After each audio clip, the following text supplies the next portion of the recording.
What is up, you guys? It is your boy, Brenton Biggers here, and welcome to another video. In today's video, we're going to be doing power rankings post-NFL draft.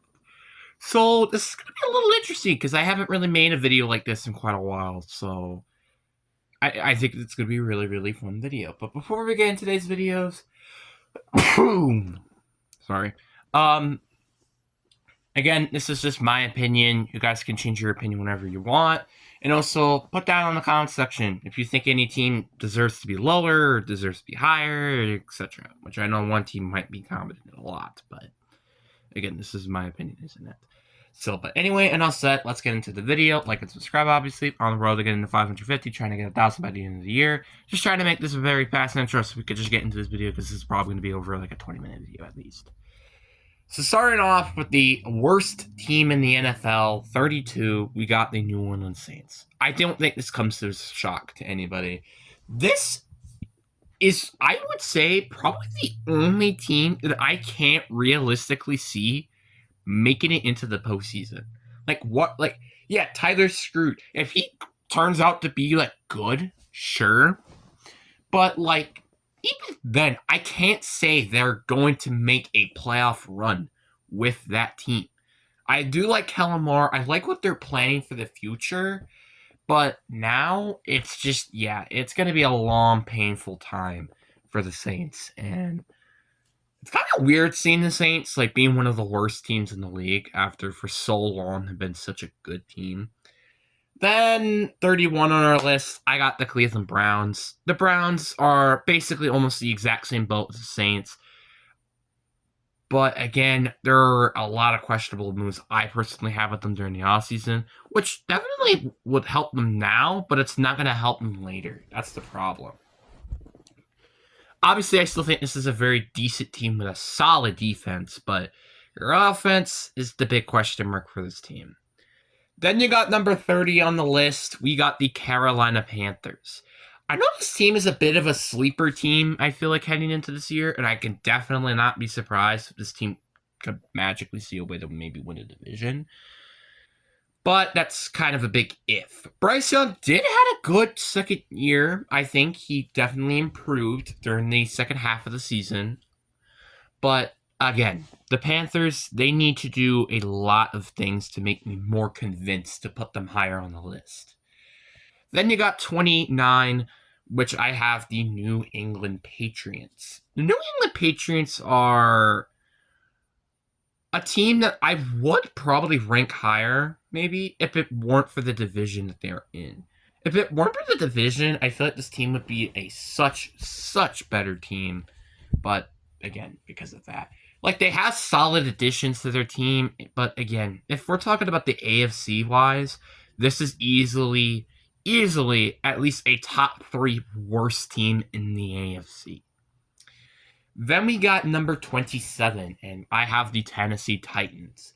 Getting a quarterback is great and all, but your team is still big question marks all over. You have Calvin Ridley and Tyler Lockett, but those are not great receivers anymore. Unless we were going back to 4 years ago or 5 years ago. Then we also have Tyjae Spears, Tony Pollard. So, it's an overall decent offense, but with a defense that hopes to improve than what they did last year. Their defense, I think, wasn't that bad from last year, if I remember correctly. But again, not really particularly improving it, and losing Harold Landry, it doesn't really help you that much. Now on to 26, I have the Atlanta Falcons. And now you're going to be like, wait, what? The Falcons are this low? You haven't even mentioned teams like the Giants or the Cowboys yet. Well, I just didn't really like what they did during the offseason. They didn't do much, and also but to be fair, it's kind of because Kirk Cousins and his entire contract situation. I mean, short term, and I said this, I remember saying this myself. Short term, the Falcons did a very good job in the draft, but the long term, this is a terrible draft. But that's just coming in my personal opinion. It's almost the complete opposite of what they did last draft, where last draft, it was good long term, but not good short term. This draft, it turned out to be very good short term, but not good long term. Then you got the 25, and I have the New York Giants. The Giants, in my opinion, are one of the most sneaky NFC teams, I think, in my opinion. Like, yes, they're still arguably one of the worst NFC teams in the league, and that's just kind of a fact. But they're not that particularly bad, though. Like, again, their defense has some solid players like Javon Holland, Boston Odebo, Trey Phillips, Kayvon Thibodeau, Duke Carter, who they just drafted, Brian Burns, Dexter Lawrence. Like, they have very solid players on defense. So if their offense could be semi-decent, like Russell Wilson kind of plays like he did with the Steelers, this could be maybe a surprise playoff team. Like, again, you have good receivers like Malik Neighbors. You have a decent offensive line. You got Tremont Tracy. It's like they have a very good unit as is, but they would like to improve a lot on offense, which is kind of what my biggest problem is with the Giants with their draft, was not using that first round pick on an offensive player. Anyway, then we got the 24th spot on our list. We have the Dallas Cowboys. I feel like I've never had the Dallas Cowboys this low on the power rankings ever. Which, to be fair, their team isn't really that great. Obviously, they have good players like Dak Prescott, CeeDee Lamb, DaRon Bland, Micah Parsons. But it's kind of the same problem like I have with the Browns. Like, they have a couple elite players here and there, but it's like the depth of the team is not that good. It's pretty bad. It's like you can't have elite players, and heck, the Niners were a good example of this. It's the depth, though, of their team that really matters. And Cowboys, although has a ton of great players, they just don't have good depth, which is the biggest problem. Then we got 23rd. I have the Jacksonville Jaguars. I feel like they're going to do better than what they did last year, but they're still not going to be a good team. And if this literally is the season how I pan out, I still question why the heck Travis Hunter was drafted. And they had to trade up to get him, by the way. Because if you end up saying, hypothetically, they had the 9th overall pick, Browns would then have the 2nd and 9th overall draft picks, which I bet you Jacksonville would extremely regret. Now, obviously, again, Travis Hunter was a good player, but I also have my doubts with him. But, I mean, overall, this is still a solid team, which I wouldn't be surprised does a lot better, but I also wouldn't be surprised that they don't do quite as great. Then we got the 22nd team, so we're finally almost done with the top 10 worst teams in the NFL, which I know a lot of these teams are going to be wrong with. I got the New York Jets. It's a very toss-up with the 3 teams that I'm about to rank here. That they honestly could be the top 10 worst teams in the league. So, but the Jets are definitely a team I would not be surprised could make it to a playoff run. Like, Justin Fields, I feel like this is probably one of the best offenses I've seen that he has. Yeah, it could be a bit of a debate, but they end up getting Mason Taylor. They got Amon Amenbu. They got Garrett Wilson. They got Tyler Conklin. They got Breece Hall. It's like, you have a ton of good players. So you just need the quarterback, which Justin Fields could definitely do that for you. Plus, if your defense can improve after what happened last year, which I imagine it will with Aaron Glenn as your defensive coordinator or your defensive-minded head coach, I would not be surprised. This is just going to be a very, very good team. But there are issues, and one of them is in the division they're in. Then we got the 21st ranked team, and I have the Indianapolis Colts. The Colts, I feel like, have a ton of potential if Anthony Richardson or Daniel Jones could be good quarterbacks. Yes, I said Daniel Jones. Yes, fight me, because it's probably an easily a QB battle. But because it's like their offense, they just need to be good for them to make it to the playoffs. Like, they had Jonathan Taylor, Michael Pittman Jr., Tyler Warren, Amanda Mitchell, Alan Pierce. Like, you kind of could get what I mean by, like, they have way too many good playmakers just for them to fall back. Heck, even Josh Downs. They have a good offensive line. Their defense drastically improved with Travarius Ward now on that defense. Like, you kind of could get the point here. As long as this team can just have a good quarterback under center, this could easily be a playoff team. But that's a big if. Then we got number 20, and this can be a little bit of a toss-up as well, which I feel like I wouldn't be surprised if I end up wanting to change this eventually. I have the Las Vegas Raiders. The Raiders, I like what they've been doing. Obviously, drafting Eshin Genti was a very good pick. I think getting Geno Smith is not terrible of an idea. Like, I liked what they did during the offseason, but this team is still not that good, for the record. Like, yeah, their defense is still good, but you lost Nate Hobbs, and you're replacing him with Eric Stokes, who's not as good as Nate Hobbs, but also still injury-prone, and probably more injury-prone than Nate Hobbs out of anything. You're going to have to hope for, like, Mason Crosby to have, like, a defensive player of the year to even consider a playoff spot, which, again, consider. Then you got number 19, and talk about a major drop. We have the San Francisco 49ers. They easily had one of the worst off seasons in NFL history, and that's not even a debate. That's just facts. And I still think they're a decent team. I don't think this team is close to a playoff spot.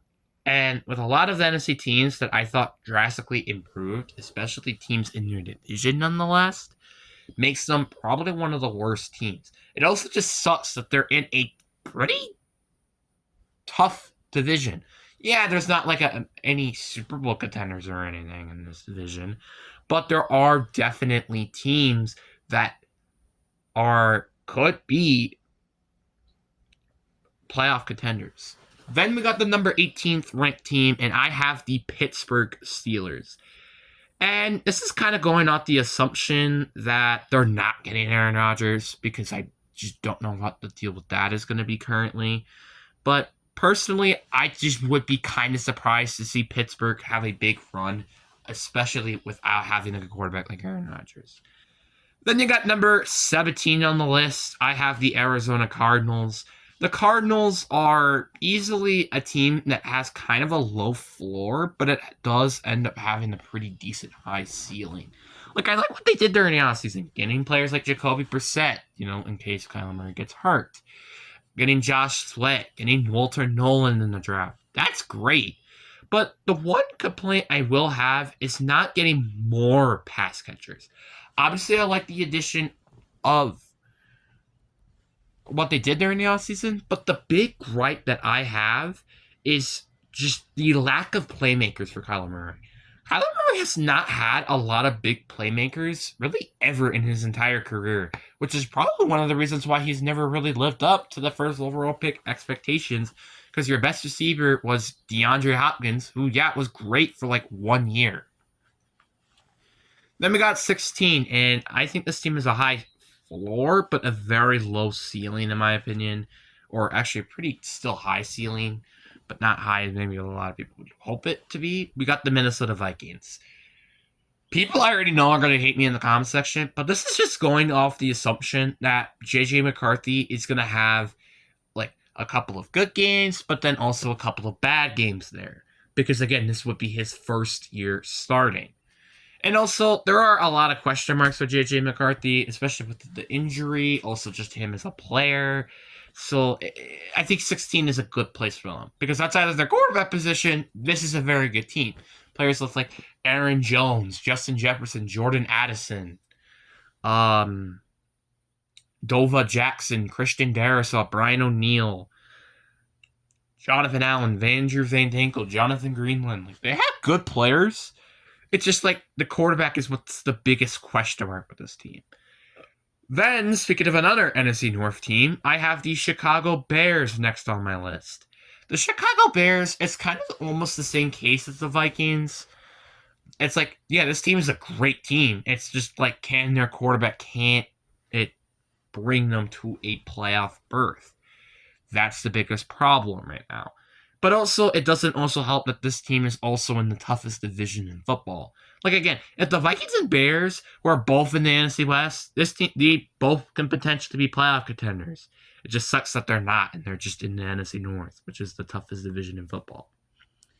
Then you got the 14th team on the list. I have the Miami Dolphins.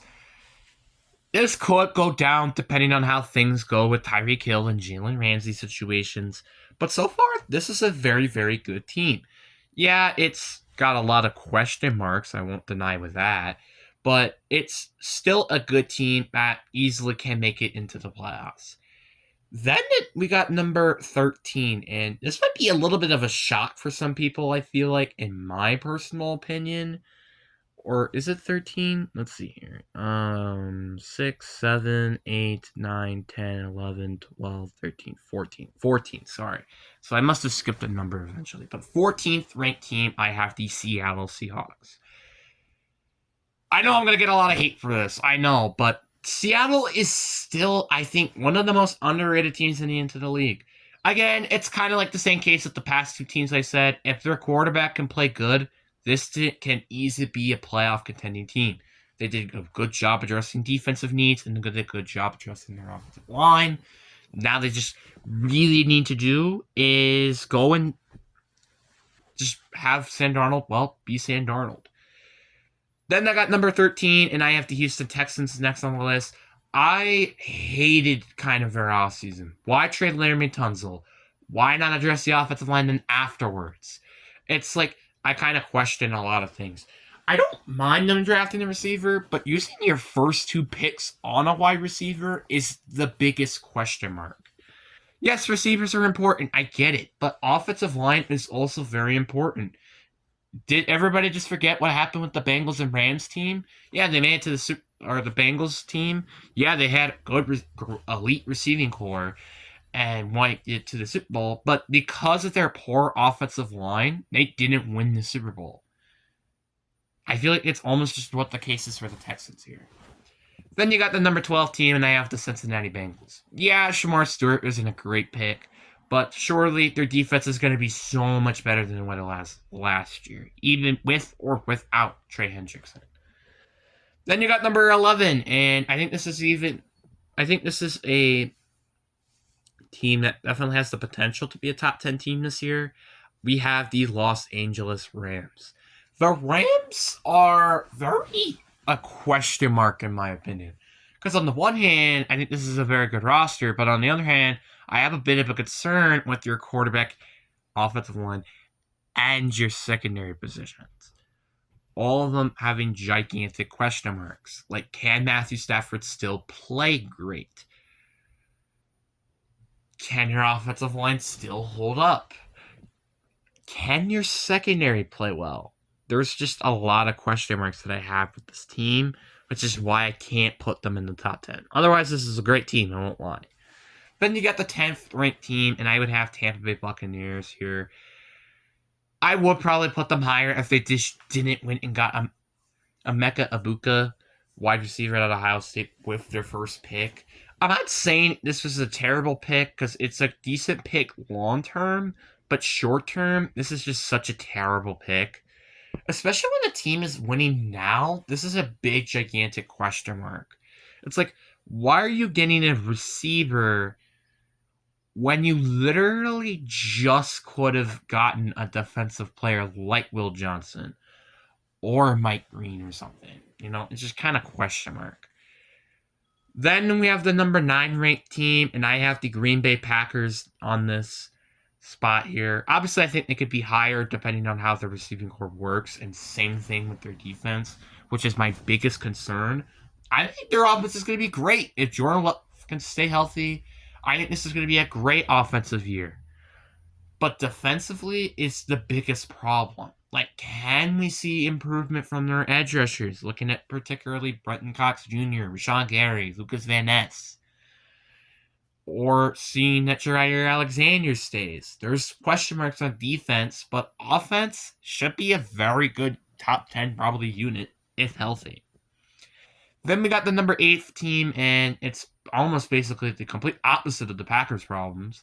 We have the Denver Broncos. Denver Broncos has an elite defense. Just a lot of question marks on offense, but just particularly at the wide receiving position. Because, again, they didn't draft a receiver in round 1, which, honestly, I can't blame you with Jahan Barrett still being available. But it's still a bit of a question mark. Then you got number 7 on the list, and I have the LA Chargers. Just a smidge better than Denver. These two teams can be so interchangeable, in my opinion. I just think the Chargers are just slightly better because they have a more balanced team, unlike Denver. Then we got the number 6th ranked team, just out of the top 5. We have the Baltimore Ravens. Don't scoff at the Ravens. This is still a Super Bowl contending team. Honestly, matter of fact, really any of these top 10 teams, maybe besides Tampa, are easy Super Bowl contenders. But my big gripe with the Ravens is going to probably come down to is their wide receiving core. Mark Andrews has kind of been a bit washed as of late, and kind of outside of Zay Flowers and Bateman, they don't have a great receiving core. So that's probably my biggest gripe with this team. 5, we got the Washington Commanders. Again, outside of probably edge rusher, because like their edge rushers are pretty mediocre right now.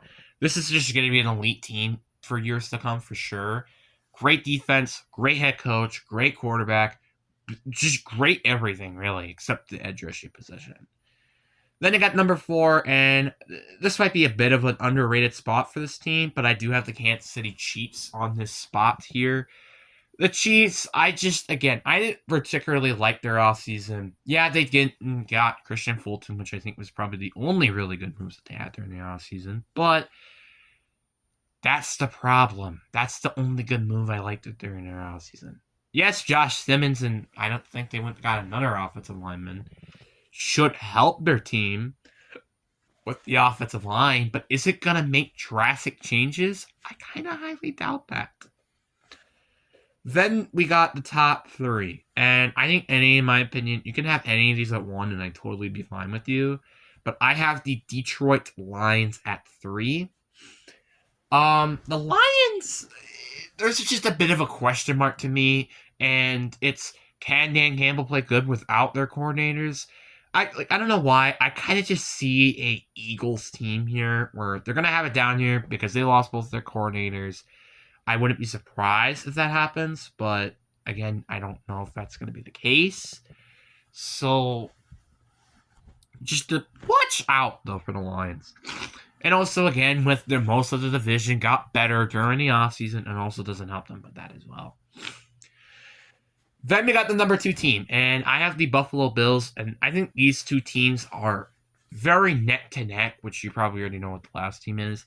But Buffalo, the only reason why I can't see them as number 1 is because of the receiving core. While the Eagles, who was my number 1 team, is just great at everything, and I still would not be surprised if this team maybe make a back-to-back Super Bowl season. I would not be surprised. Dynasty over in Philly? Question mark. But anyways, guys, I really do hope you guys enjoyed this video. Peace.